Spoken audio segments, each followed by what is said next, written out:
হিম্মত থেকে ময়দানে এসো, লড়ে দেখাও। ভয় খায় না, এক বিন্দু ভয় খায় না। 2.5 বছর জেল খেটেছি, জেলের ভয় খায় না।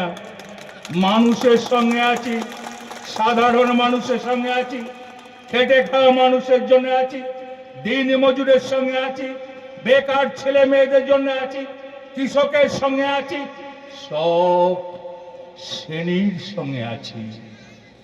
এই যে তাড়িয়ে দেবে, এখান থেকে তাড়িয়ে দেবে, 7 নম্বর ফর্ম ফিল আপ করে বাদ দিয়ে দেবে, আমরা আঙুল চুষবো? তোমরা 7 নম্বর ফর্ম ফিল আপ করবে, আমাদের ভোটার তালিকা থেকে বাদ দিয়ে দেবে, আর আমরা আঙুল চুষবো না? আমরা এই মাটিতে জন্ম, আমাদের তোমাদের ক্ষমতা নাই, আমাদেরকে তোমরা বাদ দিয়ে দেবে।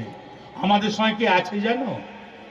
আমাদের সঙ্গে আছে আল্লাহ, ঈশ্বর, মমতা ব্যানার্জি এবং অভিষেক ব্যানার্জি। দেখতে চাও? চ্যালেঞ্জ করছি বিজেপিকে, তোমরা একটা জনসভা ডাকো, আমরা একটা জনসভা ডাকবো।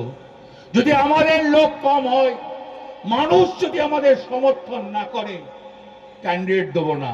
পারবে চ্যালেঞ্জ করতে? হিম্মত আছে? এই খয়রাসুলের মাটিতে চ্যালেঞ্জ করছি, পারবে? আমরা মানুষের সঙ্গে থাকি। দিদি কি করে নেই? মনে নাই 34 বছর আগে এই খয়রাসুলের কি হাল ছিল, কি রাস্তাঘাট ছিল, কি উন্নয়ন হয়েছে? আর এখন বলবেন না? এখন খয়রাসুলে যেদিকেই তাকাবেন উন্নয়ন। এ উন্নয়ন কে করেছে? এ উন্নয়ন মমতা ব্যানার্জি করেছে।